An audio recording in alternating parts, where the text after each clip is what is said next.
welcome to episode 1 of the John Daigle Show, where we go wherever the hell the wind takes us. Every Tuesday and Thursday for the rest of the off season, 10 a.m. Eastern.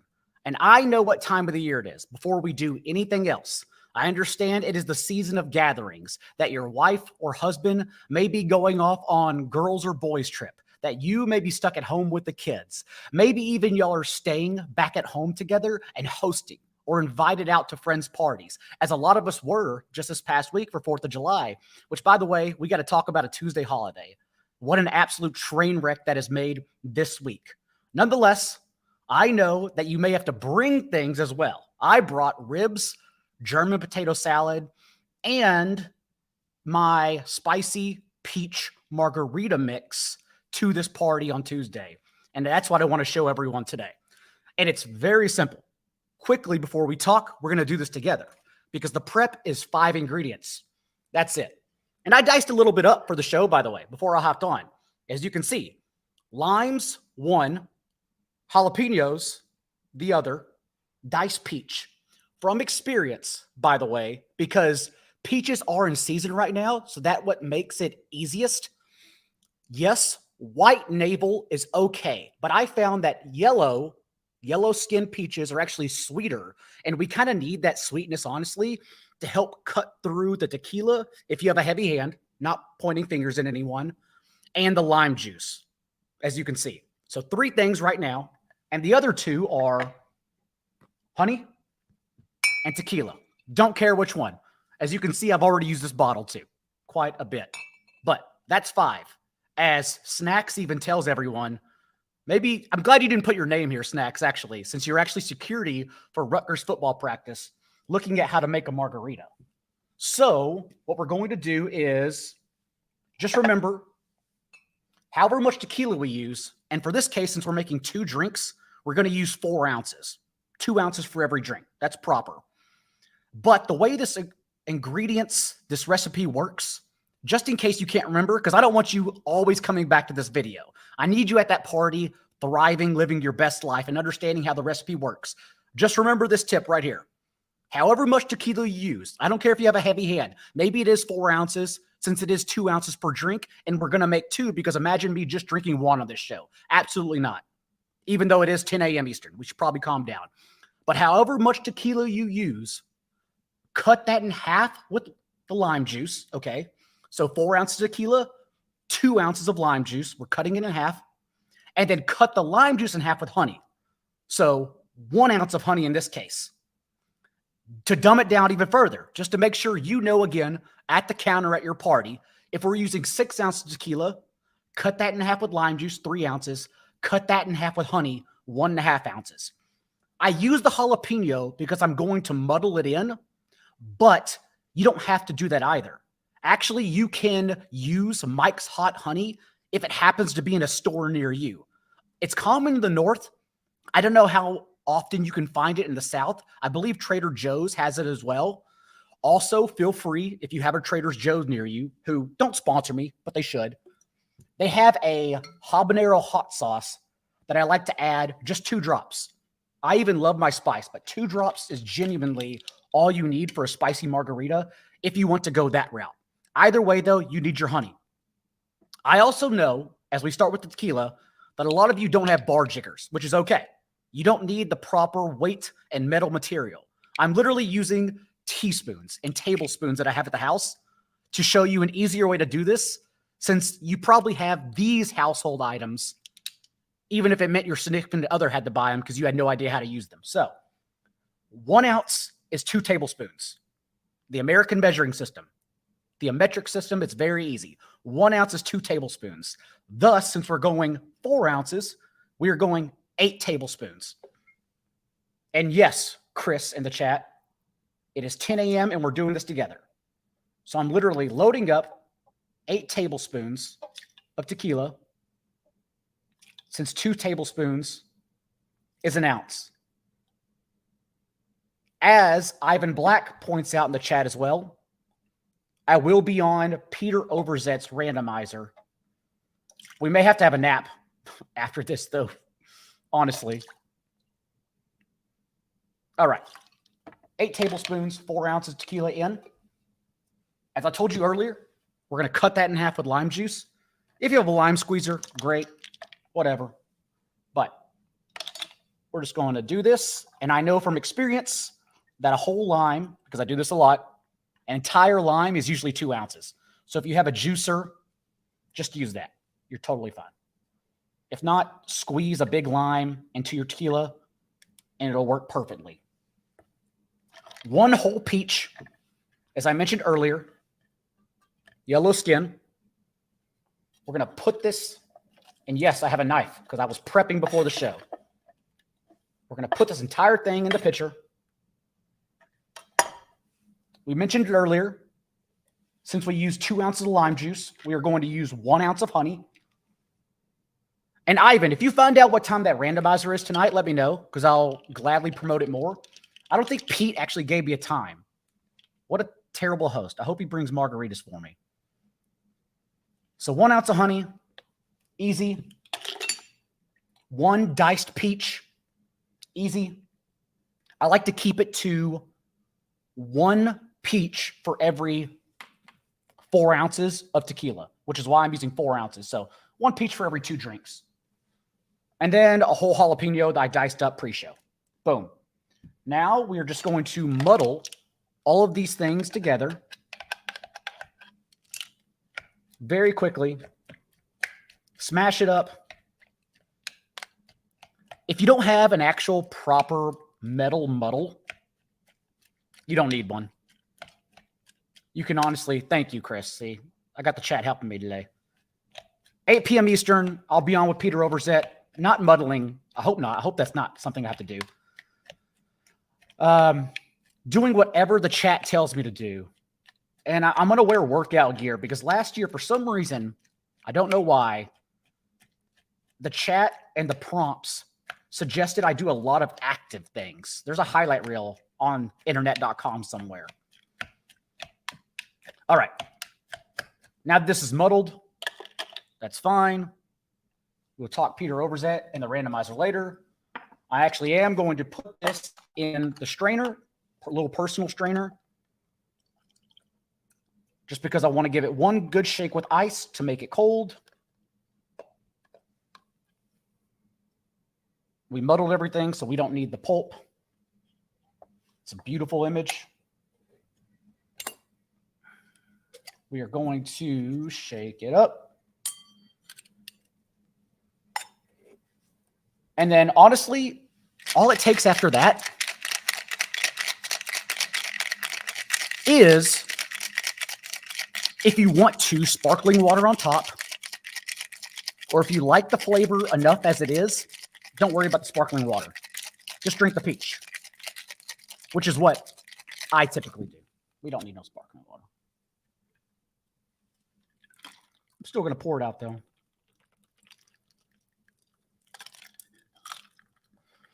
It makes 2. Maybe we'll have all 2 on the show since we have a few more quote-unquote segments left today. All right, we'll go that far. We'll just do that. And if you want, there's a proper way to garnish these things. If you want, you should make a peach ring. You should do a slice of lime at the end of it. But I'm just going to do it quickly so we can move on. We got lime, we got peach, boom. That's all we're doing. We're making a little spicy peach margarita to start. And now that that's out of the way, and you can hopefully, I feel like I explained it quite well, do that for all your friends. I do want to take it a second and talk because I genuinely need to know if this is what we're doing. Like, are we really, all of us, doing this together? I thought the goal of everything was of life was to back further away from social media, right? Because it's already hard. Let's just say you were someone who's going through a hard time, which we're all going through our own shit in life. I get it. But then when you log on to social media, let's just say you don't even want to catch up with anyone. It's just a natural instinct and reaction. it then can drown out and make your emotions suffer, because that person who is portraying their best life, like a photo under the sun, a photo on the boat, on vacation, that is clearly a snapshot. That is a minute portion of their life. And then they get back to real life. And if they have an amazing real life, that's wonderful.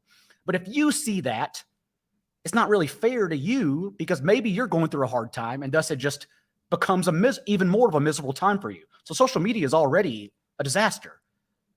And now we're trying to add more of it? Is that what we're doing here? I saw it coming from a mile away, actually, as I taste this. Oh, yeah. I think we're getting 2 of those down today. I saw it coming from a mile away once we got slapped like NFL Friday news dump with the Twitter limit. 600 tweets if you are not verified. And I believe, Sam, if you can correct me here, 8,000 if you're verified. But here's the thing. I don't want you to get verified on Twitter. I don't want you to pay for Twitter Blue, right? For me, it was my job. I had comments come in whenever I paid for it initially, and I couldn't believe that anyone commenting thought I had an opinion. Imagine having an opinion on something that makes your job easier. There is no room for an opinion or ego. It's just stepping back and saying, yeah, I have to do that. That makes sense. Why would I care about it either way? Why do I get into politics? Why do I care whether it's right or wrong? It's for my job. I need to do it. If you work a 9 to 5, God bless. That seems like an amazing life to have. I would love to actually shut off and enjoy life for a moment. But let's say you have a 9 to 5 and they send out papers, memos that say, hey, we'll let you pay Karen to do this task for you. Makes your job easier. You're going to do it. You're going to pay X amount to make your job easier. There is no decision for me working in sports media, in football, to buy Twitter Blue. You just do it.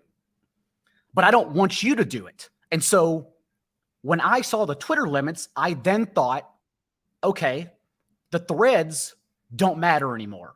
We got to cancel them, because threads now become even more useless, since the first unwritten sentence really is, I don't care about your time. Then, of course, it becomes these running backs will capital win your capital leagues. But threads are literally now an even bigger waste of time, because with 3 weeks left until the veterans report to training camp, there's going to be night news dumps that you may not see because of the Twitter limits. And so now we are even more incentivized to mute and block all threads. But if that's leading us to do this, given how civilization works now, and that we want instant gratification from everything we do, I'm not sure that's the best move here. I'm not sure it sticks around, because we've already seen last month alone, June alone, ChatGPT went down 10%. Because again, we're looking for instant gratification. And that's why I even stepped back and said, oh, this little joke thread that I'm doing, where it's the most accurate on the internet. No one can be more informative than this. These players are breathing. This is all true. I'm the most correct fantasy football person on Twitter right now. I stopped doing that. I don't know if anyone was enjoying it. It was laughter-based to me. I was enjoying it myself. Thus, that's the way the world works. I just kept doing it. But I stopped doing it then because I care about your time. And so to see the rest of the threads continue, it was quite offensive. So if that's the way we're going, if that's the way you want to go, I will go to threads. I am there right now. I will be on it with you. I'll share the same things. That's okay. But otherwise, just let me know. Tell me where you're going, and we'll do it that way. Speaking of instant gratification, though, I'm very happy to bring on my good friend who's trying to help us all get rich quicker, because the great John Hyslop of Odds Checker is here for what is now, John, being known as the Parlay of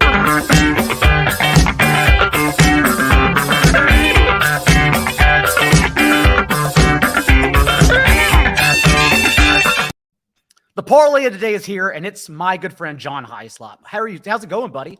Just living the dream. I love that music, man. That is like very festive stuff.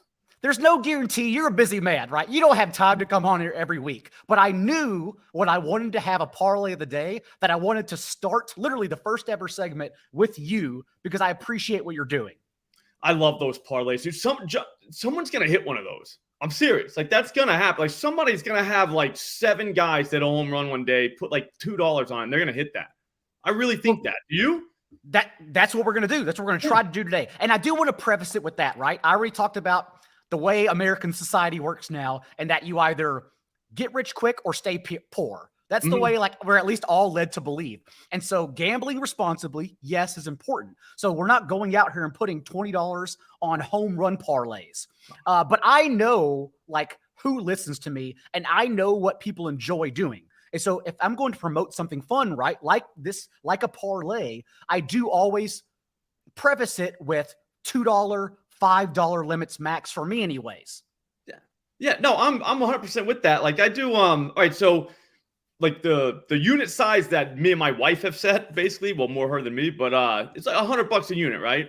So yeah, that's what it is. I can stay entertained. I can, win a little bit of cash, but you're not going to be poor if you lose, and it's not going to be a problem. With parlays, it's like $2, $3, $4. These giant, just because it's ridiculous to think you're going to hit one, even though someone's going to hit one. Why not? Why can't it be us? And like, if someone wanted it, like if someone actually wanted me to go in the Discord and tell them, hey, I'm betting this 2.5 strikeouts over at -170, I would do that. But again, nobody wants that. No one else is betting higher limits except, you and I and professional bettors with higher stakes, because that's not what sells. That's not what we're doing here. So yes, the lower stakes parlay, and I'm glad you brought your significant other into it too, because I know probably a lot of other people are having that same thing where it may be a shared bank account or whatever, and they're just like, hey, it's a couple bucks, we're having fun here, maybe we get something right. Exactly. No, I mean, like have you ever bought a scratch off? Yeah, I mean, it's literally the same exact thing. I mean, except like you get to actually pick like your numbers, I guess, but like it's literally the same thing. But I mean, again, it's $5. DraftKings won't even let you do $10 on some of these just because it gets the winning percentage way too high. As Chris G says too, like, limits are gone. It is insane for sports books, for Twitter. Yes, it's just crazy right now. So yes, go ahead and you hit us with what you believe is the best parlay of the day. Okay, so our slate today is not great for one of these, just because Thursday is tough with MLB games, just because there's not a lot of them, and they span across the entire day. So you got to be up early, you got to be ready to go. But I've got 3 that I like. We'll start with the first one. It's during the day. It's going to be – all right, so Hogan Harris is pitching today for the A's, right? So we're looking for somebody on the Tigers just because Harris has given up a home run in each of his last 3 games. He gave up 2 last game. The guy's going to give up a dinger, and it's probably going to be to a right-handed hitter. How about Andy Ibanez? Why not him? He's a righty. He has been smashing the ball lately, especially against lefties. You look at his exit velocity, he's hitting the ball hard. All we need to do is have him hit it hard one time, just one time over the fence. I think we can get him. We're gonna look around the board to find the best price, just because home run. I mean, the home run odds are all over the map. Like yesterday, I saw a guy literally at plus 450 at one book. He was plus 900 at another book. And I believe PointsBet is usually the most egregious odds, at least in terms of favorites. But honestly, I usually go there and check home run parlays first because it seems like they're the most often inaccurate. All right, so I use the Odds Jam screen. Okay. And there it is. You just put all your books in, whatever books you got. I'm pulling it up right now. If you want to share it on the screen, we can share it too. Jay, I do not know how to share my screen, but no big deal. That's okay. I will. That's totally fine. Hang on, let me see. I think I might got it. This is how technology works. Look at this. Look at me. I'm going. Hang on, I'm almost there. Bam. Watch this. Boom. Am I up? Look at that. I'm proud of you. You figured it out. That's what I'm doing, right? I'm sharing the screen. Figured it out, Hyslop. Look at that. I'm sorry. I love how you walk through it. You're like, look at me. I'm sharing the screen. Look at this. This feels easy. I'm surprised I don't do this all the time. All right, so right now, We don't have anything at FanDuel. FanDuel's a tough book, though, just because if your guy's not in the starting lineup, the bet's still active. So if he comes to hit later on in the game, you're in trouble because he has to. You basically just bet him to hit a pinch hit home run, which is kind of tough to do. Like, I've never done it before, but I mean, some guys have, but not me. But here's just what we're talking about. Caesars. Can you see it still? Can, yes. It's still on the screen. We're showing everyone. We're just sharing. Plus 270 for Ibanez. He's plus 600 at Barstool. Plus 550 at DraftKings. I mean, what's going on? So, again, you have to really, really, really pay attention because if you're not, you're going to end up taking the plus 270 and then, I don't know, you're going to maybe figure out later on that someone else had plus 600. I mean, that's a giant difference. So, to review, the parlay of the day is?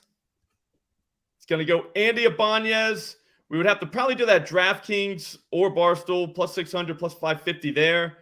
Right after that, we'll wait and we'll do a night game. I'm guessing Arizona and the Mets are next. Yep. All right, so it's going to be Christian Walker of the Arizona Diamondbacks. Carrasco has given up a home run in literally all of his last 8 games. I mean, he's going to give up a dinger tonight. Thing is, though, he's a righty, and you would think, what about a lefty, right? No, he gives them up to righties. So looking through that lineup, Christian Walker is the only one that I see that fits the description of a guy that's smashing the baseball right now. I mean, he's always hitting it hard. So he is the next one. Well, I'm getting to his number here. He should be listed at every book. Yeah. Yeah, you would think Corbin Carroll, John, but I don't know. Look, plus 440, plus 460 at Barstool. Again, Caesars is just lagging, huh? Plus 380. So it's going to be a 4-player parlay is what you're saying, or 3? 3. Just okay. 3. You would think Corbin Carroll, but you can't. You can't do that. So then of those 3 batters, if someone wanted to just play it a tad safer, who would you eliminate of the 3 and make it a 2-person parlay instead? Christian Walker, and the last guy I'm going to throw in is Jack Sawinski. So it's Andy Ibanez, Christian Walker, Jack Sawinski. Christian Walker and Jack Sawinski are the ones that I think are the best out of this one. I'm going to try and find his number. Doesn't look like we have one up. Everyone can go look. What's that? So Sawinski is, again, you would think that he's a guy that I just stopped sharing. You see that? It's all good. Look at that. Jack Sawinski is a guy, he's a lefty. He's going against lefty and Urias, but Julio Urias has given up 6 home runs his last 3 games. 2 of them were to a left-hander. Sawinski smashes righties and lefties, so he's one that you want to throw in. I would say he's probably going to be plus 320, plus 340. You can be proud of those odds. So Sawinski, Christian Walker, Andy Ibanez, Christian Walker and Sawinski are the 2, though, that I think are going to hit home runs tonight. Hi, Slop. Tell them again what the website is and where to find the rest of your work. Odds Jam. It's the greatest screen I think I've ever used in my life. They literally have every single market. It loads quick. I mean, it's legit, John. But the tools they have over there are awesome too. I've been working there since Super Bowl Sunday, dropping articles, YouTube shows. It's been the time of my life, John. Well, thanks again for jumping on, and we'll definitely bring you back on the show soon. Oh, I'll do it anytime you want, man.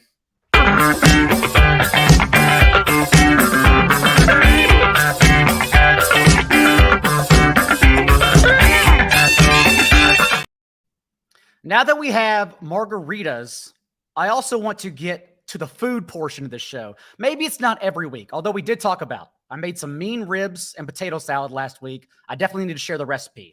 But right now, I want to talk about Chicago pizza because, yes, I live in Chicago. I've lived here for 3 years now. And when people visit, they usually think of a couple things. Italian beef, maybe hot dogs, Garrett's popcorn. You should actually get down on the popcorn in Chicago if you're ever here. But more importantly, it's the pizza. And so if you happen to come, if you are scheduling a trip, want to get here, I at least need to steer you in the proper direction. And so I want to start with the top 3 deep dishes. Maybe they're even available in your city outside of Chicago. I don't know. But we will start with not only me being the only person that still uses the Photos app on MacBooks, but Giordano's, number 3. It's classic. It's simple. As you can tell, it's very saucy. It's what people say is a lasagna. And that's why they're usually turned off by deep dish. Although I will tell you, it hits a mood. Deep dish is more soul food. You don't have to rank it. You don't have to rank anything. But even though I'm doing that right now, actually, you don't have to rank it against New York pizza, though. I understand New York pizza slices are the best. Sal's pizza in the burbs, Eastern New York, take the train from Connecticut to Grand Central, get off at Greenwich, I believe the stop is, walk down that little tiny alley, go to Sal's Pizza. That's the best slice I've ever had in my entire life, still to this day. But deep dish still hits home whenever you want that mood, whenever you need to sink into your ass bone and do absolutely nothing. And Giordano's, as you can see, even looks amazing. Second is going to come out of nowhere. But I do need to tell you about the tossed salad at Lou's. Lou's Pizza is second as well. We'll get the photos in a moment.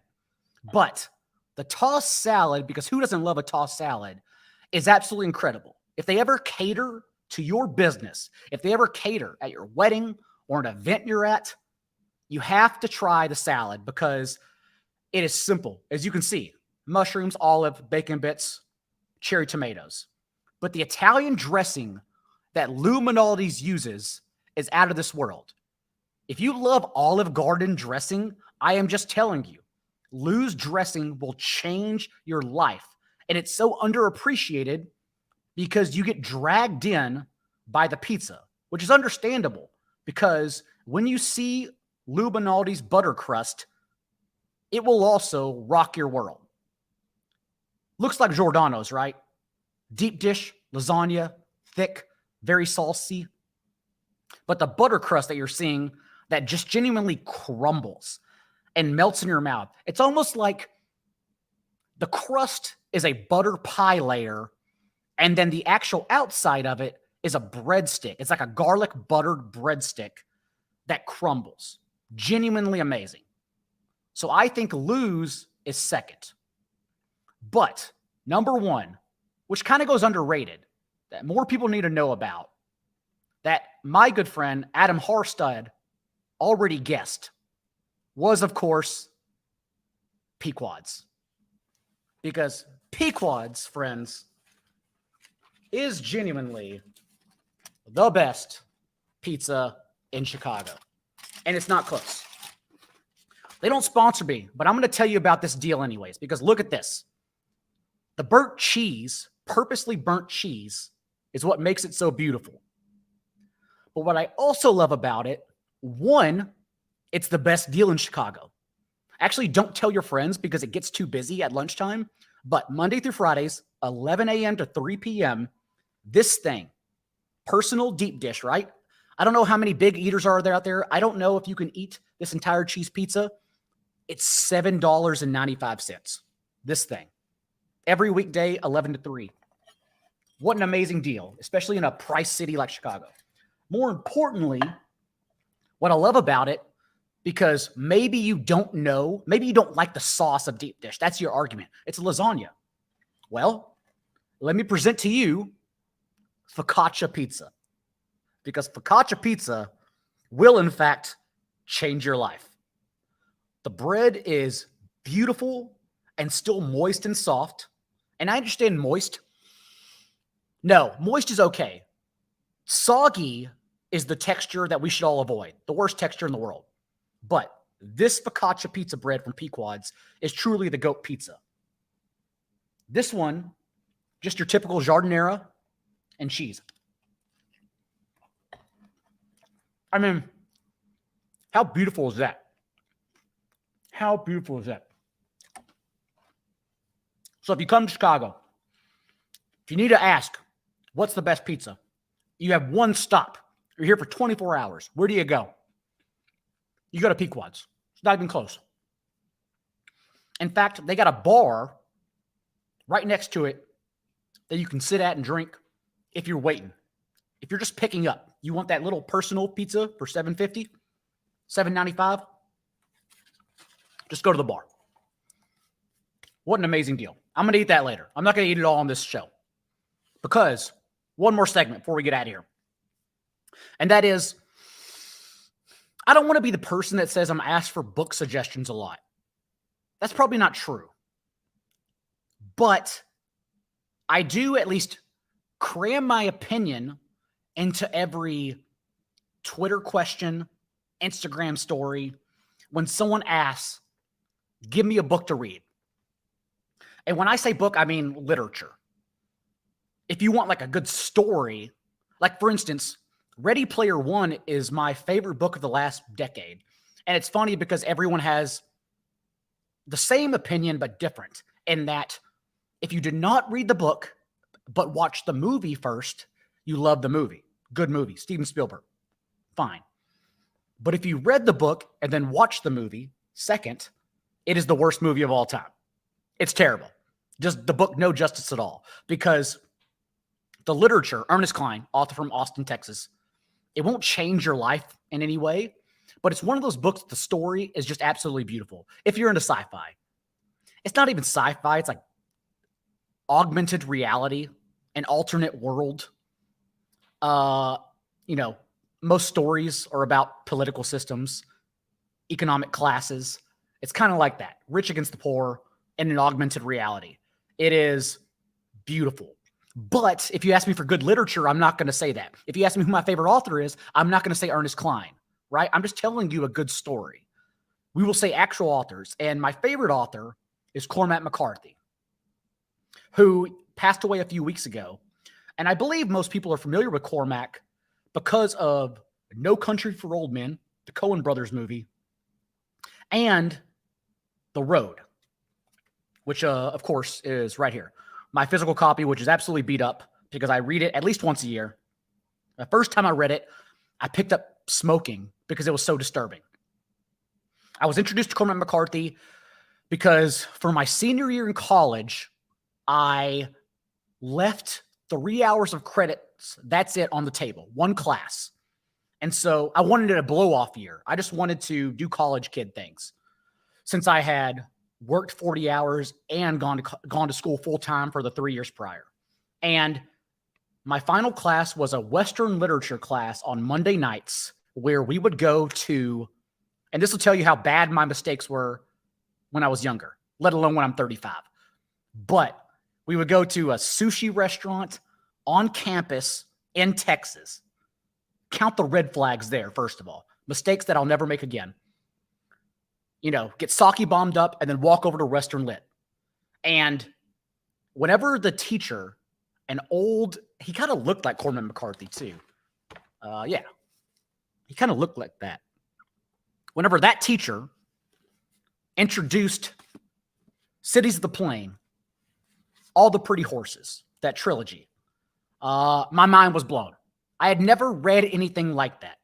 And to be fair, you don't have to like it. If you come away from this show taking a Cormac McCarthy book under your wing, I would suggest The Road because it's very short, and it did get on Oprah's book club, #1 national bestseller, only because this is Cormac's only book where evil does not prevail.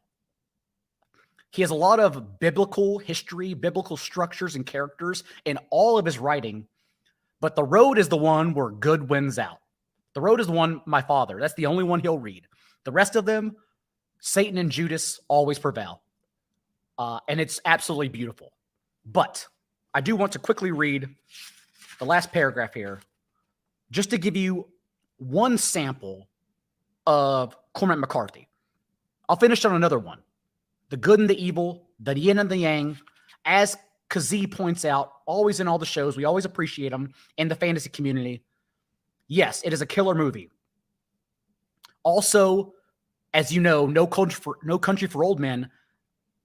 Gosh, what a movie. Anton Chigurh, the villain, is genuinely one of the most evil characters because like the Joker, there is no right or wrong, right?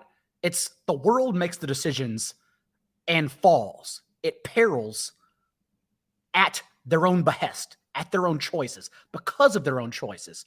Anton Chigurh flips a coin. There's nothing evil in flipping a coin, even though maybe you shouldn't present someone with the choice to live or die in the beginning, but he flips a coin. And so it's your call. You are deciding your own fate. But the best part about No Country for Old Men, Kazee, is that Anton Chigurh, the famous scene where he goes to the gas station and he flips the coin and he gives his soliloquy, that actually goes on longer in the book, which is why that book is so beautiful. Also, the famous scene, if you're listening right now, right after the show, we're done in a couple minutes. We're about to get out of here. The famous scene at the end where Tommy Lee Jones is talking about his dream. And it's the final dream with the trout in the stream and the trumpets coming from the mountains. And then he wakes up because it's all a dream.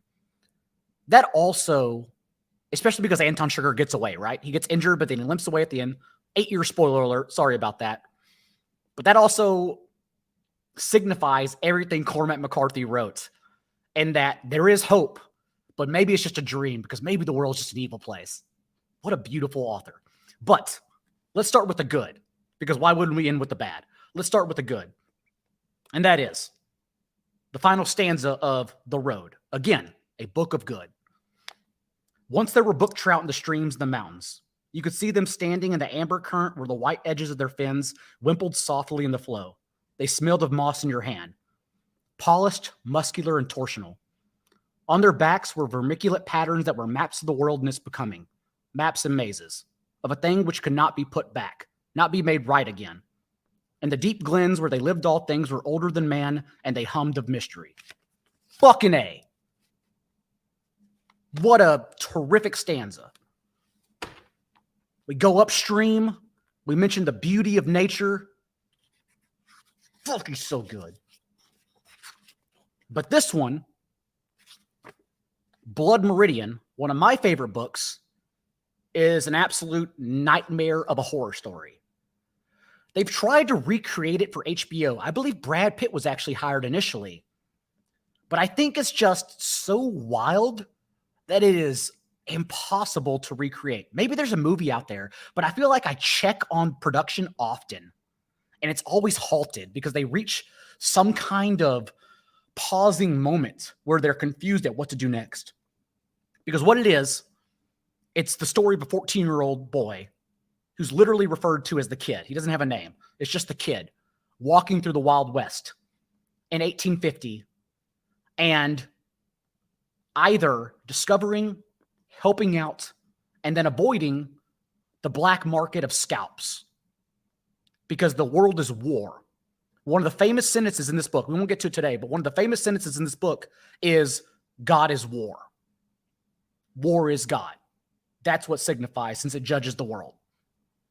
And the 14-year-old kid, like a lot of people, succumbs to what he sees in the world, the murderous selling of scalps, but then has to try and get away. And midway through the book, we reach the villain, the Anton Chigurh of the Wild West, of Blood Meridian, who is known as the Judge. That's his name, the Judge, the one who's responsible for the black market. And again, we began with good, and like Cormac McCarthy, an ode to him, we're going to end with the bad.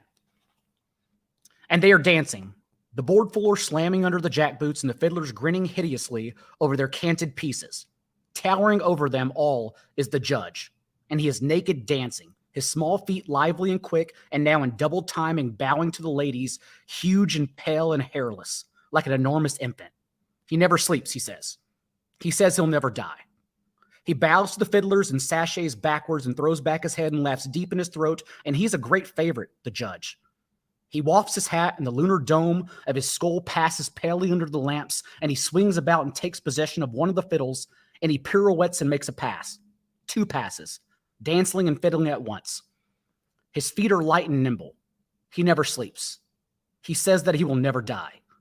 He dances in light and in shadow, and he's a great favorite. He never sleeps, the Judge.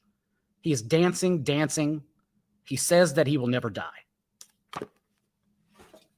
It's actual goosebumps on my arm. I hope one day someone finds an author they love as much as I love Cormac McCarthy because it's beautiful literature. Maybe you'll try it out. But if not, enjoy whatever you want to enjoy and be back next Tuesday at 10 a.m. Eastern. Until then, be a little bit kinder than what's required. We'll see you next time.